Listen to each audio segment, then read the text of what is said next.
Hey everybody, it's your old pal Chuck, and I'm back with another review. And today we're taking a look at something a little bit different from Transformers. This is the Walmart exclusive R.E.D line. And R.E.D stands for, as I reach for one of the boxes to read it to you, Robot Enhanced Design. Basically, these are non-transforming figures. They say that even on the box. And they're meant to basically complement your 6-inch action figure collection. And a little spoiler for the review, I would say they probably don't. This is the first wave consisting of Optimus Prime, Soundwave, and Megatron. So what I will do is we'll take a look at each figure individually. As you can already see, these are based on their G1 designs. We'll go through the accessories, and then at the very end, I'll give you my final thoughts. So, without further ado, we will start off with Optimus Prime. Alright, so here's Optimus Prime, clearly based on its G1 look. I'm trying to recreate that old commercial bumper pose that they would have the figure in, that I think has been replicated many times over the years. A very nice design to the figure. Clearly it's that old Peterbilt cab over engine design, and yeah, there's quite a bit going on. Now, to talk about the accessories, Optimus Prime comes with 4 hands, 2 fists, which come packaged with, which obviously I've removed, and if you want to see, they're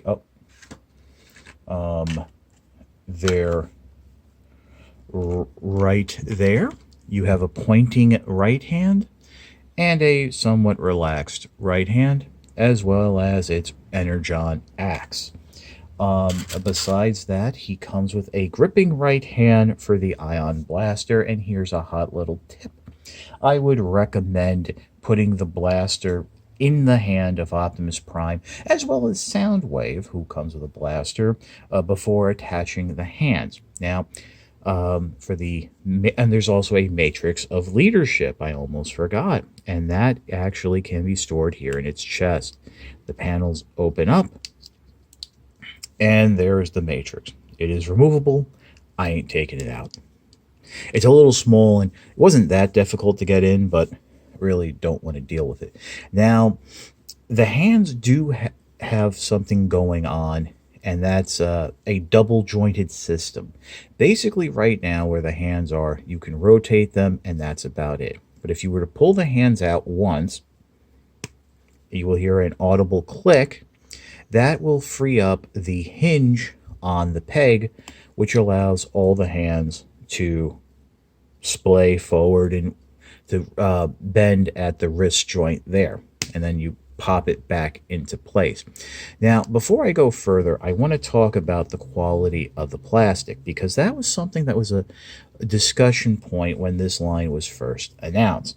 Now, I do want to say the plastic is much better, much harder than that soft rubbery plastic that was used on the SCF line. That was a Takara exclusive figure line way back in the early 2000s that really ran the gamut of the Transformers history.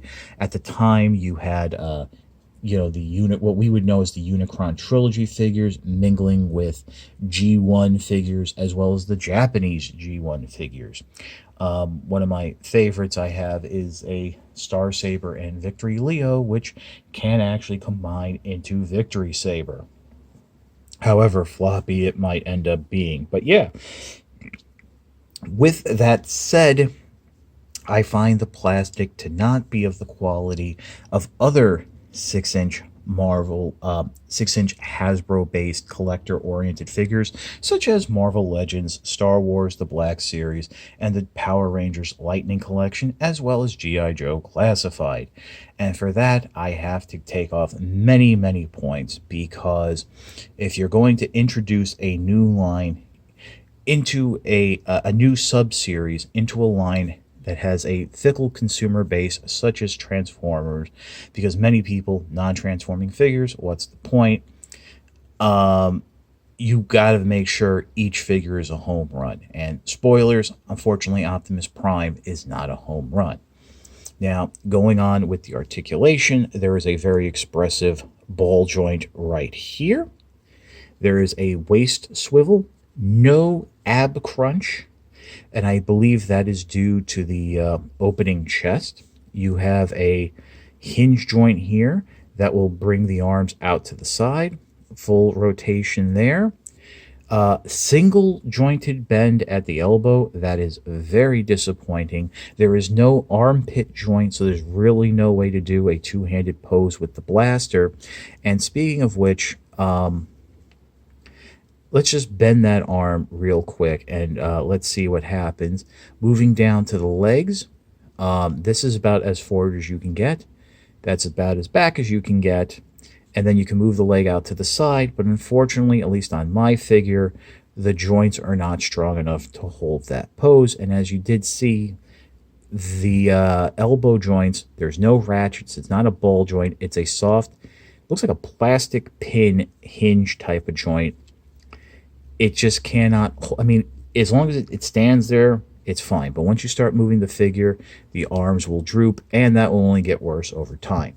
Again, could be my figure, could be all the figures, but when introducing a new series to a line, again, you have to make sure every figure is a knockout.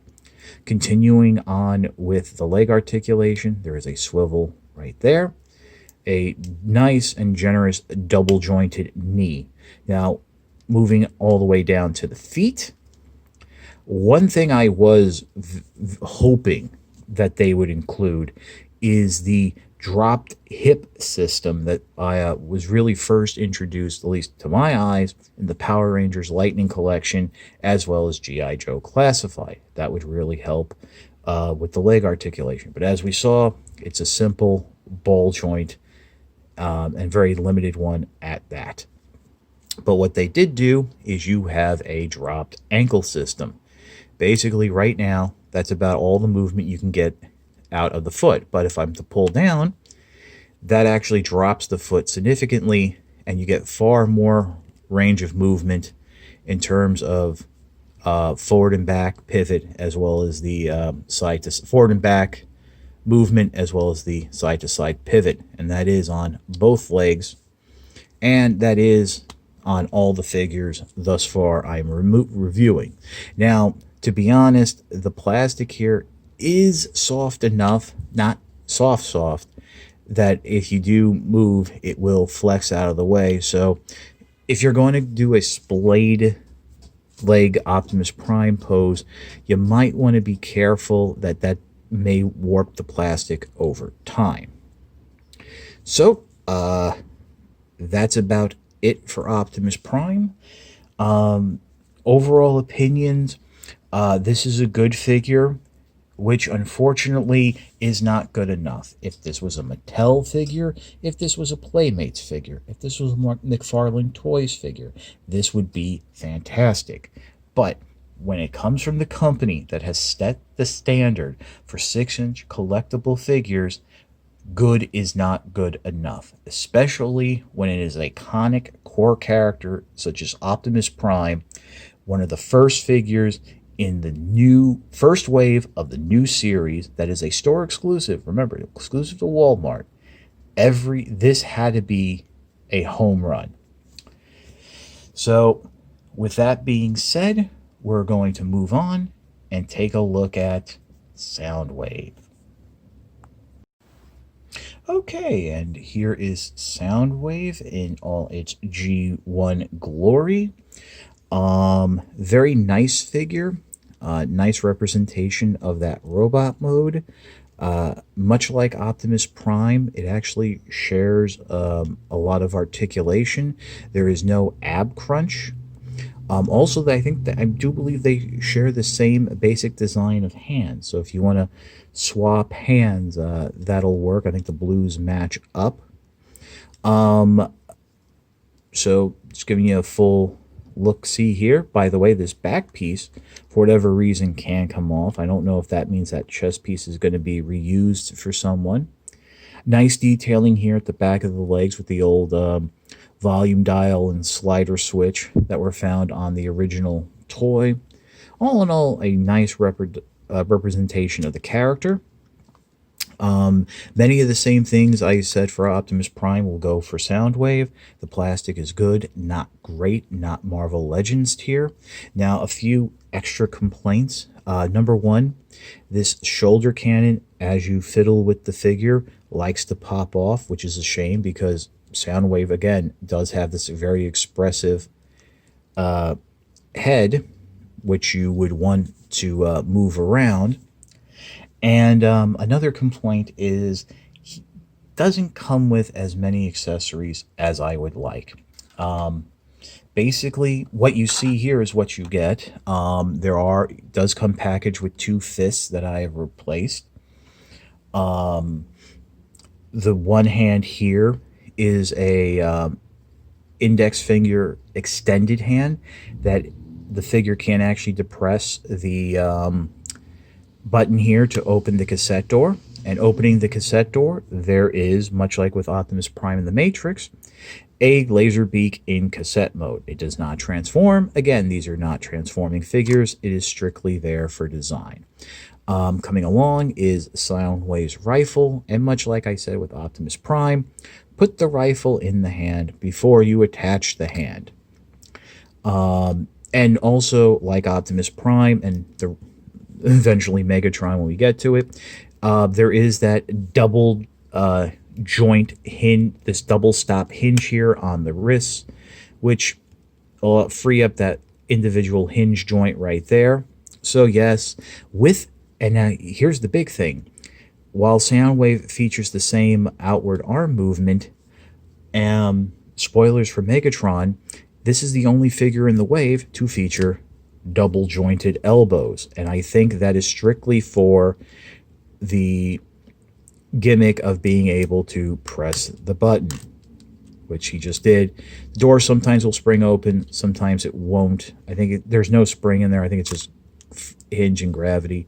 But that is very nice to see, and kind of shows that they could have worked double joints into the arms of all the figures, but, well, I don't know if all the figures, but yeah, could have been done. Waist swivel, again, like Optimus Prime, no ab crunch. I think that is due, again, to the gimmick. Legs can move much more freely than Optimus Prime. If you remember, the original Soundwave toy was quite articulated for its day. You can go out to the side, and of course, has the double jointed knees there. You might want to try to work one joint over the other to get the full range, but it is there. Swivel right below the hip, and like on Optimus Prime, you do have that dropped ball joint there that doesn't drop as far as Optimus Prime, but it does come down and is quite helpful with poses and things of that nature. Really, I mean, I think that's really about it for Soundwave.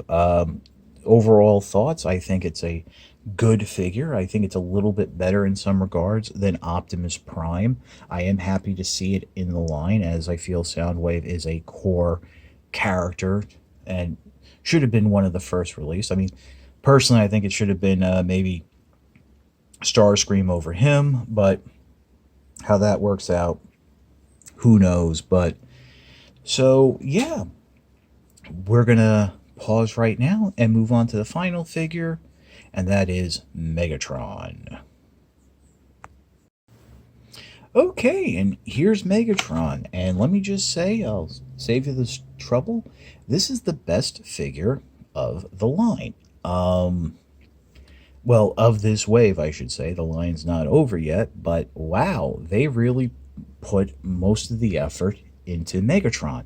Now, that might be because being a villain character, there was a concern it would not sell as well. But in terms of articulation, accessories, and functionality, Megatron is has it. Now, Megatron does come with two fists. I've already replaced the one here to a more splayed hand. It also has a gripping hand, which I don't know what he would grip, a pointing finger to, give direction, a hand that has an Energon cube attached to it, and the Energon mace. And it is nice to see that, as with Optimus Prime, after many years of being forgotten, except for the Masterpiece line, it's that the Energon mace and Energon axe are making a return, well, at least in a somewhat exclusive accessory pack for the Earthrise line, but here it is now. So, moving that off to the side, coming in and taking a look at Megatron.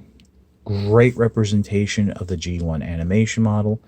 Little scuffage, unfortunately, right there on the leg. I don't know if that was from taking it out of the packaging or just, what happens over time. But yeah, as always, he has this very expressive head, which I think, thanks to the design of the head, you get a little bit more movement out of than, say, Soundwave. He does have that common shoulder joint where it's goes all the way up like that. Really, if these guys could have had a armpit joint to crunch forward, that would have been great. Single jointed elbow, which really locks into place. It's like a soft ratchet there. Nothing on the back here. You do have the barrel for the smaller gun, and as you can see, there is a waist articulation. Now, what's on this arm, you do have again the single jointed elbow. The fusion cannon is permanently attached, and I'm actually noticing now it unfortunately came out a little warped, so that's a little bit of a disappointment there. There is no detailing down the barrel. It is all one solid piece. But coming down to the hips here, what's great is he has side skirts that flip out of the way, give you that wide leg bend. Much more movement than on Optimus Prime, although the legs can't go as forward as Soundwave. Again, double jointed knees. If I can get, sometimes the joint is a little tight, so that's that. And of course, you have that dropped ankle articulation to really give you that full range of movement as you would so desire. And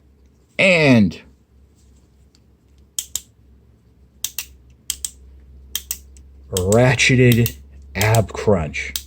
Megatron can bend forward. Clearly, I think that is strictly on a design for the figure, which means as we go through the red line, however long it's going to go, Megatron, the figures, if they do have a less boxy torso, they might be able to pull off an ab crunch. But other than that, I think it will only really be those figures that can have it. So don't get used to it, but it is nice to have. And yes, in my humblest of opinions, I think Megatron is the best of Wave 1. And I am curious, as I move the leg swivel there, which he does possess, to see how it'll compare to the other figures that are coming forward. So, with that being said, we will pause, and I will be back with my final thoughts. Okay, and one quick little note before we go to the end of the review, and that's basically the axe on Optimus Prime actually has the wrist joint that can go up and down, so that is a nice touch that you can do a little more. I should say there's a little more play with the posing of how you're going to, if you want to use the axe. And of course, here I have Optimus with the axe and Megatron with the mace. Unfortunately, the mace is a little heavy, so it does sometimes tend to want to rotate down, but you can get it in some playful patterns and stuff like that to recreate the Battle of the Sherman Dam, that 30-second bit where that was the only time we saw the axe and the mace. Other than that, yeah, there's really not much more to say, except for the fact that the Red series is not the home run it needs to be. And as I said with Optimus Prime, these are good figures. Megatron is a really good figure, but these needed to be great coming from Hasbro.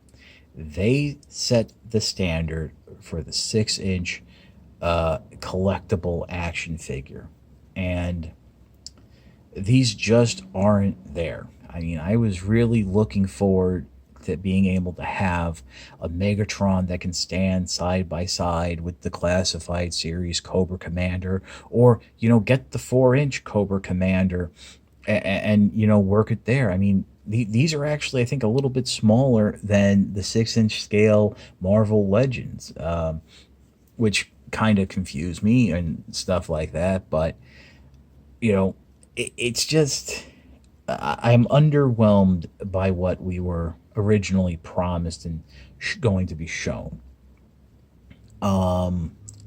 These are okay figures, but these are not great figures. And I think ultimately, if you live near a Walmart and want to pick one up, get it on sale. Otherwise, I have to say these are a pass. I will be checking out subsequent waves. I think Wave 2 is supposed to have a Starscream. Unless that wave that was just revealed with the Prime RC and Beast Wars Cheetor is Wave 2. I'm not sure.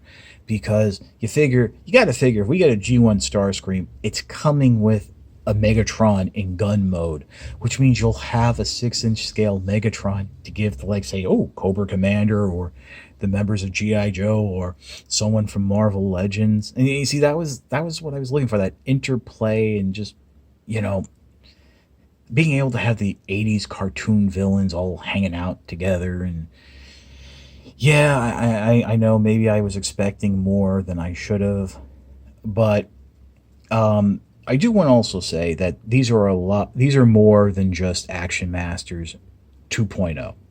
There's a lot more effort and a lot more thought put into them.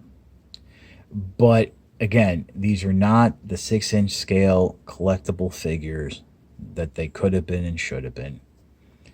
And, spoilers for those of you who are fans of Off the Shelf, as soon as this review is done, they're going back in their packaging, and that's going to be it. In fact, I literally just opened Soundwave today just for the review. So, that's about it. I hope I helped you make a decision. If you like this video, please like, comment, and subscribe. While I'm always happy with just the views, the liking, commenting, and subscribing helps with the YouTube algorithms that say, hey, we should promote that guy, and brings my videos to other people around the world and the universe, what have you. If you really want to help support my channel, please consider joining my Patreon. There's be a little info card here in the corner, as well as a link in the description. All I ask is $1 a month. No tiers, no rewards, no thrills.